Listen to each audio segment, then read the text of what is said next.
Hoy tenemos un desafío un poco más grande, un poco más difícil, que se trata de poder diferenciar entre dos cuestiones fundamentales en la vida de un cristiano, ¿sí?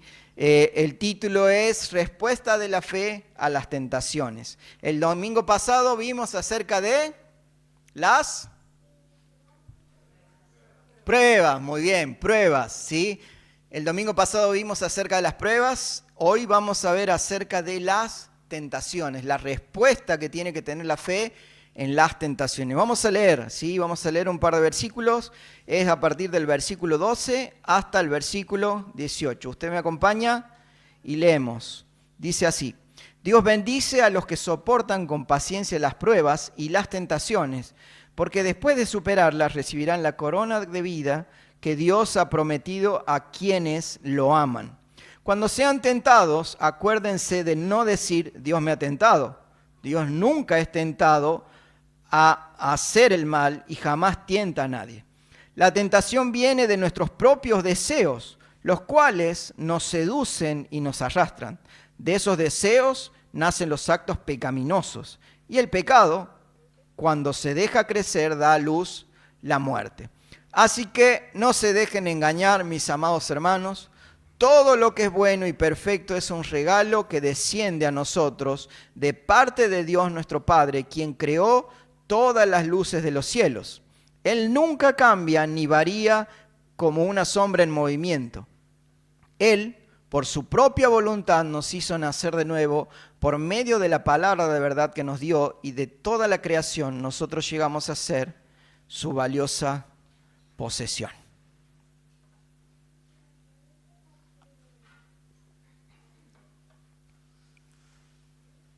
Muy bien, como les decía, el domingo pasado vimos acerca de las pruebas y hoy vamos a ver acerca de las tentaciones. En el versículo 12, de alguna manera vemos el nexo, la unión de el tema anterior, que es las pruebas, y el tema que vamos a ver hoy día acerca de las tentaciones. Pero como vimos en el domingo pasado, de alguna manera vamos a ver una secuencia, ¿sí? De situaciones y acciones que parece una operación matemática, ¿no? Cuando hablamos de la prueba, hablamos de prueba más paciencia igual a madurez, ¿sí? Eso es lo que vimos el domingo. Si pasamos la prueba, ¿sí? A través del teniendo paciencia, vamos a lograr la madurez, ¿ok? Ahora, hoy día vamos a ver una misma secuencia de alguna manera, pero un tanto diferente y con resultados diferentes. Esta tiene que ver con las tentaciones, ¿sí? Más pecado igual a muerte. ¿Se lo memorizaron? ¿No? Va de nuevo. Es tentación, pecado, muerte. ¿Sí? ¿Se entendió? Perfecto, muy bien. Si no me responden, yo no continúo, ¿eh? En el versículo 12 podemos ver que el Señor de alguna manera le llama bienaventurado. ¿A quién le llama bienaventurado? En la versión Reina Valera dice al varón que soporta la tentación. Sí. ¿Será solo el varón? Y a la mujer también. Muy bien. Ok, perfecto. El pasaje, ¿sí? en esta versión lo dice de alguna manera un poco más amplia. Dios bendice a los que soportan con paciencia las pruebas y las tentaciones, porque después de superarlas recibirán la corona de vida.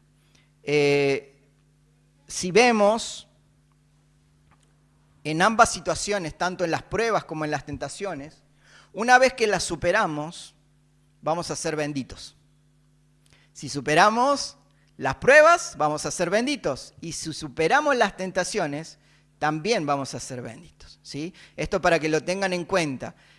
No se trata de uno sí y uno no, sino que si superamos en obediencia, ¿sí? Cualquiera de las dos, vamos a ser benditos. Leamos Salmos, capítulo 1.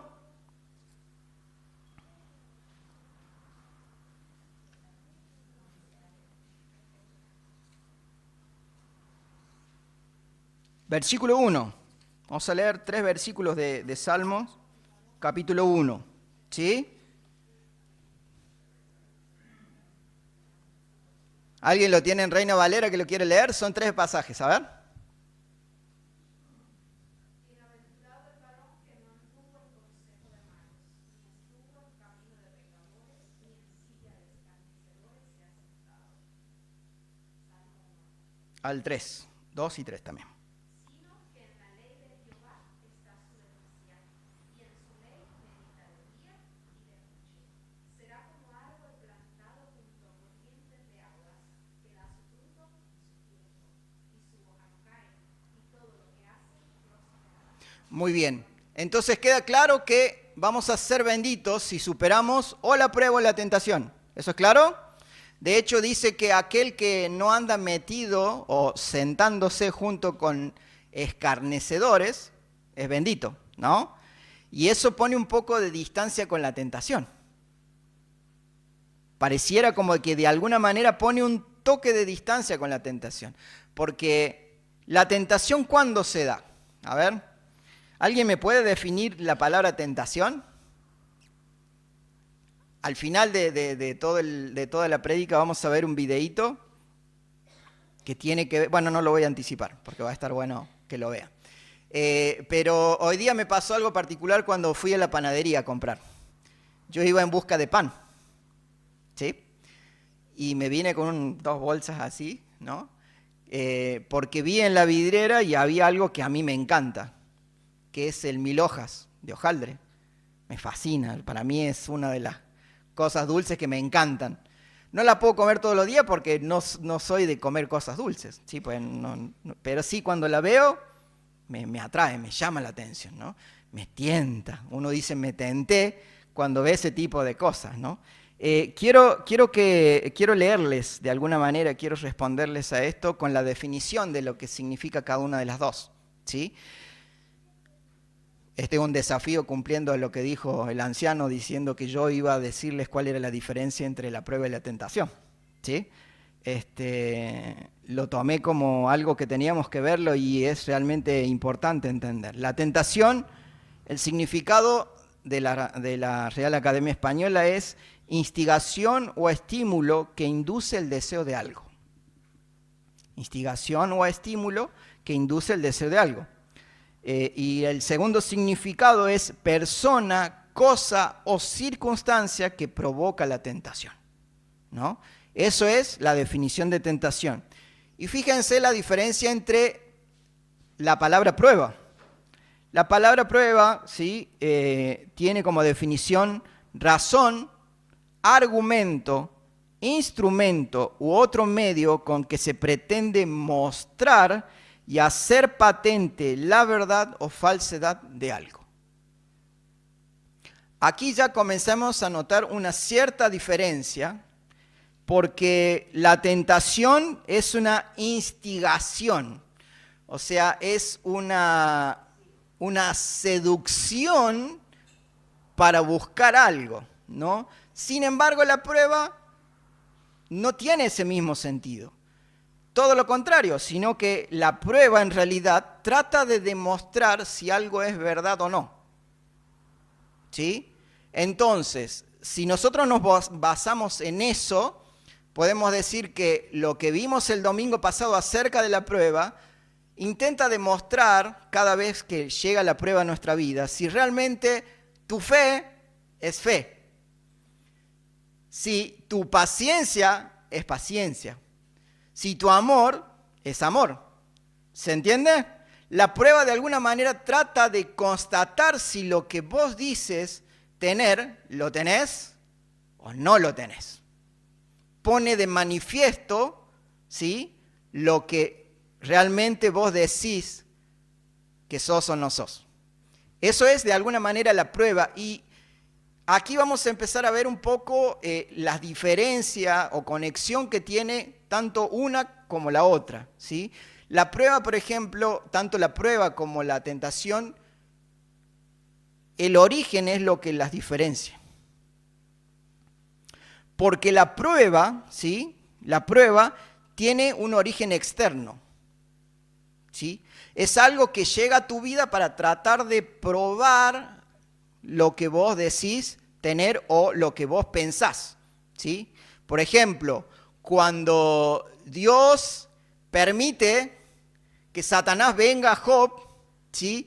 ¿Qué es lo que trataba de demostrar Dios acerca de Job?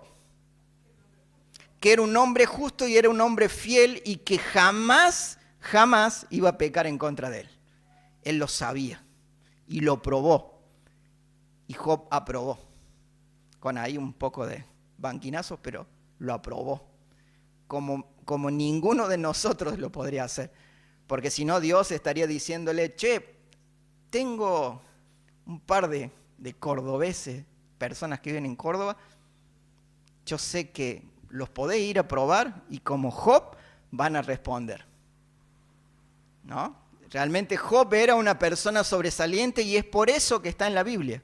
Ahora, el origen de la tentación está ¿en qué?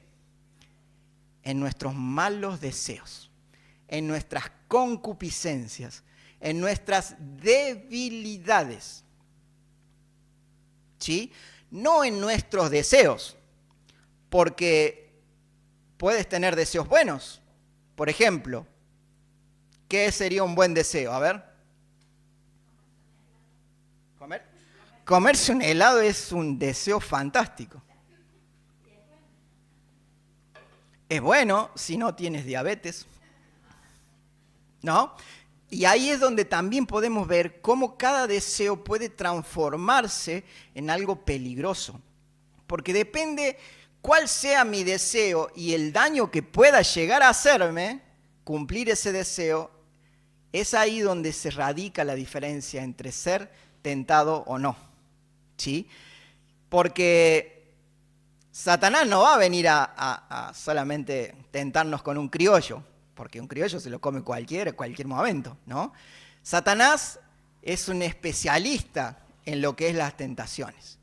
¿Por qué? Porque él conoce cuáles son nuestras debilidades. Y ahí es donde empieza a radicar esta diferencia entre la prueba y la tentación. La prueba tiene que ser soportada, sin embargo, la tentación tiene que ser resistida. ¿Entiende la diferencia entre una y otra? La prueba tiene que ser soportada, pero la tentación debe ser resistida. Es algo que yo no debo buscar de ninguna manera. Mi alma debe repeler esa acción en cuanto a la tentación. ¿Se entiende? Muy bien. Otra de las diferencias de alguna manera es que las pruebas son permitidas para bendición, para que yo llegue a la madurez, que es lo que vimos el domingo pasado, ¿sí? Sin embargo, la tentación son generadas por nuestras debilidades para la muerte de la fe. ¿Escuchó? Son generadas por nuestras debilidades para la muerte de la fe. Todo esto es lo que dice el pasaje que acabamos de leer. ¿Sí? No es ningún invento mío. Las tentaciones provienen de nuestros malos deseos, sin embargo, las pruebas provienen de parte de Dios para generar madurez, como dijimos. O sea que la prueba tiene origen externo y la tentación viene de adentro nuestro, ¿sí? La prueba nos ayuda como una oportunidad es una ayuda como una oportunidad para desarrollarnos, sin embargo la tentación nos seduce y nos arrastra. Nos seduce y nos arrastra. Fíjese que si usted piensa en seducción y arrastrar, ¿qué imagen le viene a la cabeza?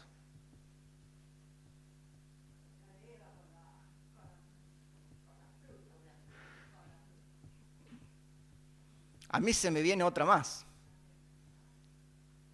Un David asomándose al balcón, ¿no? De Urías, sí, la mujer de Urías, asomándose cuando debía estar en la guerra, él decide, ¿sí?, ir detrás de sus debilidades. ¿Por qué cayó David? Porque su debilidad era esa. ¿Por qué cayó Eva? Porque su debilidad era esa. ¿Cuál era la debilidad? Ella quería saber y ser como Dios. Muy bien. ¿Cuál fue la debilidad de Adán?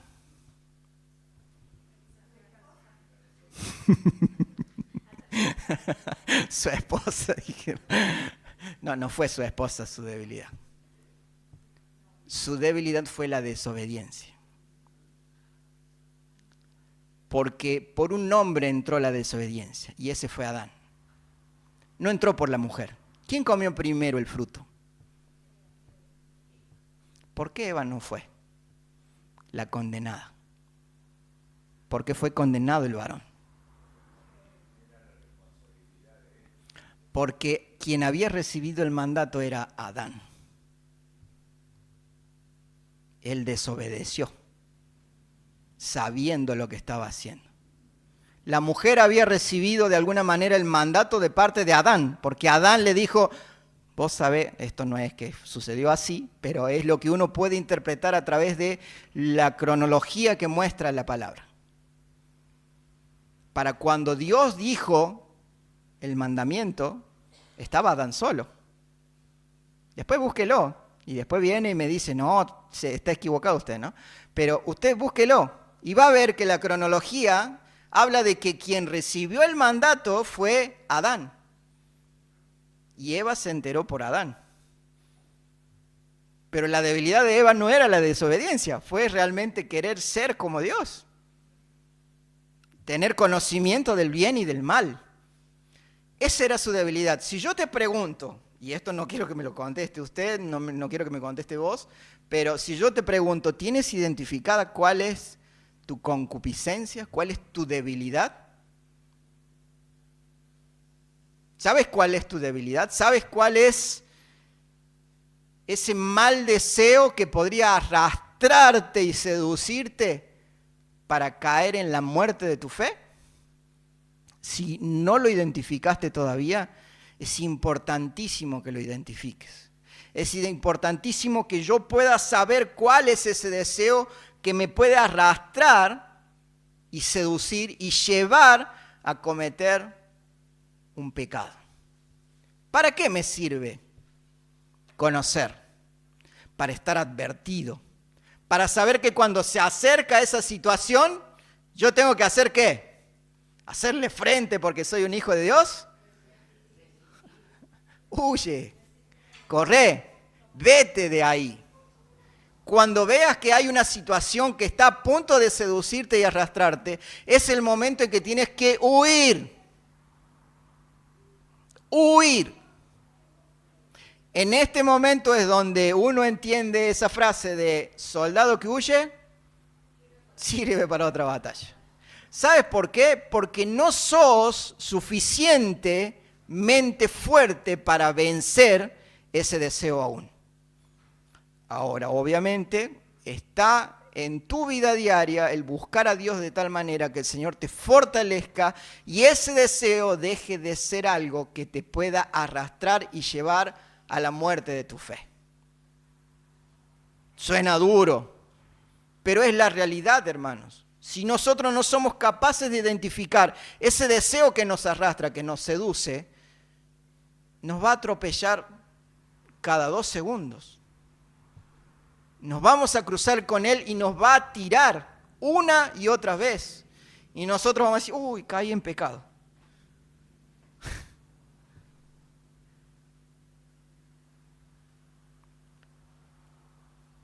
Fíjese que en todas las circunstancias que podemos ver, tanto en la prueba o en las tentaciones, tenemos que entender que Dios es soberano. Dios es soberano. Dios es Dios. Y Dios permite que sucedan ciertas cosas. Porque si Dios no lo permitiese, nada sucedería. Ahora, Dios no tienta a nadie. Dios no puede ser tentado.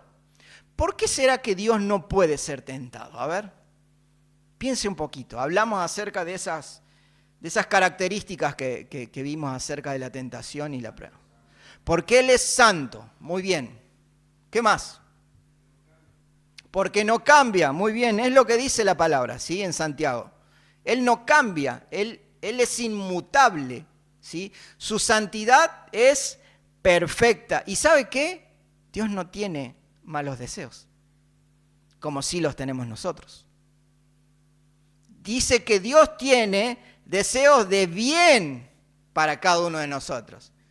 Imagínese, nosotros mereciéndonos el castigo supremo y Él teniendo deseos de bien para con nosotros. Dígame si eso no es gracia. Dígame si eso no tiene que alentarme a mí a trabajar en mis tentaciones, en mis malos deseos, en esas concupiscencias que de alguna manera me debilitan. Mire, Proverbios capítulo 19, versículo 3. ¿Tenés la imagen? Ahí está, ¿sí? Proverbios 19:3 dice, la gente arruina su vida por su propia necedad y después se enoja con el Señor. Cuando caemos, cuando cedemos ante la tentación, solemos tener diferentes actitudes, ¿no? Unos, como dice el versículo, la gente se arruina por su propia necedad y lo primero que se le ocurre es culpar a Dios. Enojarse con Dios. Dios, ¿por qué permitiste que suceda esto? Y Dios diciendo, pero si yo te advertí, yo no hice nada, fuiste vos. Fue tu propia necedad, fueron tus propios malos deseos por los cuales te dejaste arrastrar. ¿No? Ahora, hay otros que tienden a evadir las culpas, como sucedió en el Edén, ¿no? En el Edén, la mujer que dijo, la serpiente me dio de comer, ¿no? ¿Qué dijo Adán? La mujer que me diste, ¿sí? Echándole la culpa a Dios por un lado y sacándose la culpa por otra, ¿sí? Le dice, la mujer que me diste me dio de comer. Y esa es la actitud que a veces tenemos delante del pecado una vez que la tentación tuvo su concepción. Porque fíjense que la imagen que trae Santiago en este pasaje es particular porque habla acerca de un embarazo, de una concepción, un embarazo y un nacimiento, ¿no? Y era, a ver, hombres, esta pregunta va para los hombres, ¿no? ¿Quién de ustedes entiende el proceso del embarazo con todos sus dolores, sus penas y alegrías? ¿Quién lo entiende? Ningún varón entiende eso. Si yo le pregunto a las mujeres, aquellas que fueron madres me van a decir, te puedo escribir un libro, ¿no? De lo que significa. Pero todos entendemos, ¿sí?, que hay un proceso en la vida natural del hombre donde cuando una mujer y un hombre, ¿sí?, conciben, o sea, tienen relaciones sexuales y conciben un niño, hay un embarazo. Hay un tiempo de embarazo, un proceso de embarazo que luego termina en nacimiento, con todos sus dolores y todo lo que implica eso, ¿no? Ahora, si yo les digo, mujeres, que ustedes deberían tener un embarazo, 2 embarazos por año y deberían tenerlo 5 años seguidos, ¿qué me dirían? ¿Cómo se sentirían? Con uno cada 9 meses es un montón, ¿no? Yo me imagino que debe ser un montón. Pero imagínense si tuviesen esa seguidilla. Bueno, fíjese que ese dolor que usted siente, que usted recuerda de su embarazo, ¿no? Ese dolor es similar al dolor que causa el pecado en nuestras vidas una vez que fue concebido. Una vez que atravesamos esa línea que era la tentación. Porque la tentación es algo que se presenta delante nuestro, pero hay una decisión de parte nuestra. Nuestra decisión es avanzar o resistir. Pero una vez que avanzaste, vino el pecado. Y hay un tiempo de dolor, un tiempo en el cual vas a sufrir. ¿Y a quién le vas a echar la culpa? ¿A Dios? No le eches la culpa a Dios, porque es absolutamente tu culpa, mi culpa cada vez que yo caigo. Porque Dios no tienta, porque Él no puede ser tentado.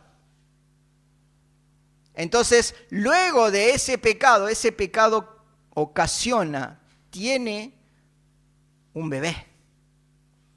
Y ese bebé se llama la muerte. Ahora, sobre este pasaje hay un millonar, otra vez volví a inventar otra palabra, ¿sí? Una cantidad inmensa de interpretaciones, ¿no? Han tomado este pasaje y lo han hecho como, yo lo interpreto de esta manera, yo lo interpreto de otra, ¿sí? La muerte. Nosotros, como iglesia evangélica libre, como nos llamamos, ¿sí? Entendemos que cuando se refiere a la muerte, no implica una muerte espiritual como la muerte eterna. O sea, no es que porque yo pequé, a partir de ahora, otra vez tengo que entregarme al Señor. No funciona así. No funciona así, porque entendemos que la salvación no se pierde una vez que Dios nos la dio. ¿Ok? Ahora, ¿a qué se refiere con muerte? Yo la vengo diciendo desde hace un rato. Tiene que ver con la muerte de la fe, que es de lo que viene hablando Santiago en este pasaje. Cuando yo peco y una y otra vez concibo esa muerte, implica que yo estoy concibiendo la muerte de mi fe. Mi fe empieza a caer, mi fe empieza a desaparecer, mi fe empieza a desvanecer si yo ya no tengo la confianza que debería tener en Dios. Yo ya no tengo las ganas de servir, yo ya no tengo las ganas de estar junto al pueblo, yo ya no tengo ganas de estar con la gente que me hace bien. Ya no tengo ganas. Porque es algo que la muerte implica separación. La muerte implica separación. Y cada vez que yo cometo pecado, si yo no me arrepiento, no pongo mi vida en la gracia del Señor, voy a ir matando mi fe. Voy a ir matando mi fe.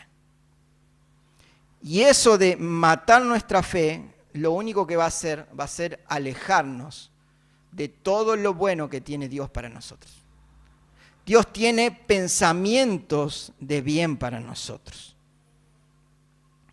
Dice en el versículo 16,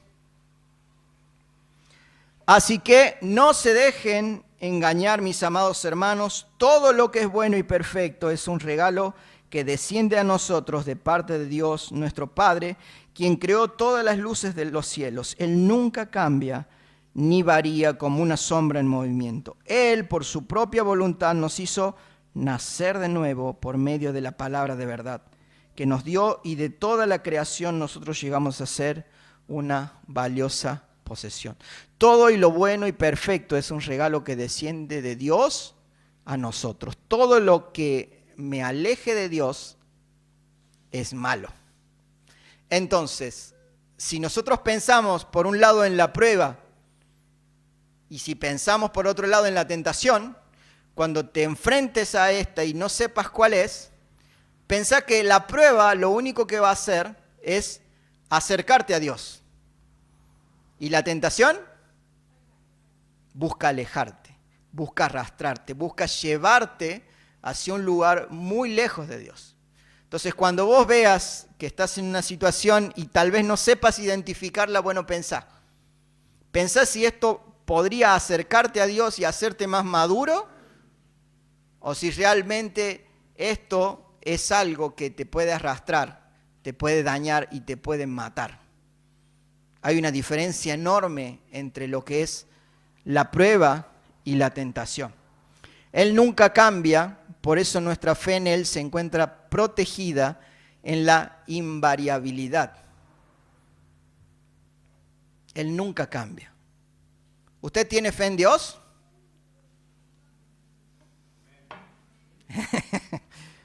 ¿Está seguro que tiene fe en Dios? No, bueno, por la duda digo. Malaquías, capítulo 3, versículos 6 y 7 dice: yo soy el Señor y no cambio. Por eso ustedes, descendientes de Jacob, aún no han sido destruidos. Desde los días de sus antepasados han despreciado mis decretos y los han desobedecido.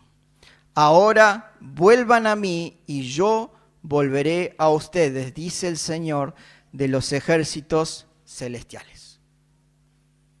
Fíjese que este mensaje no tiene la función de simplemente hacernos entender que la tentación es muerte.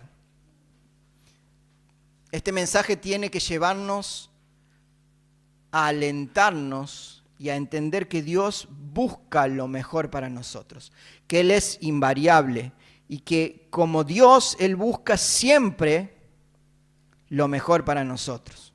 Es nuestro Creador, es nuestro Redentor, es nuestro Salvador. Y nos hizo primicias de la creación, porque nos hizo nacer en Cristo. A través de Cristo nosotros hoy somos primicias de la creación. ¿Usted sabe qué es primicias?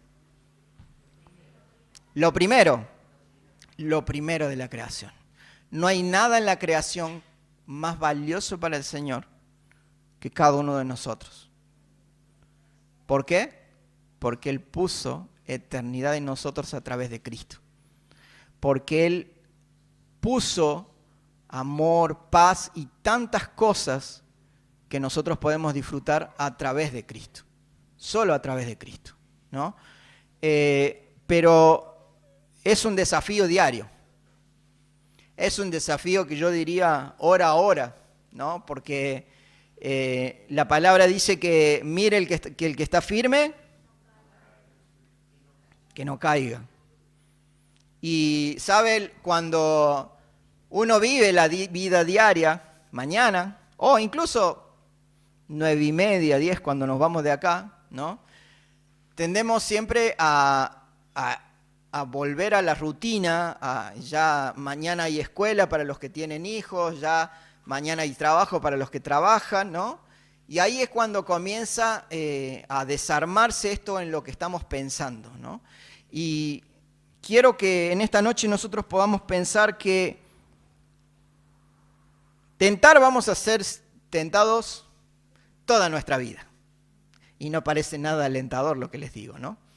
Pero lo que sí les digo es que Cristo busca que nosotros huyamos de las tentaciones, que nos refugiemos en Él, que busquemos a aquel que nunca cambia, aquel que busca hacernos crecer, aquel que busca a través de la paciencia hacernos madurar. A través de los hechos, Dios quiere que nosotros podamos demostrar que hemos sido salvos, que hemos sido cambiados, que hemos sido transformados.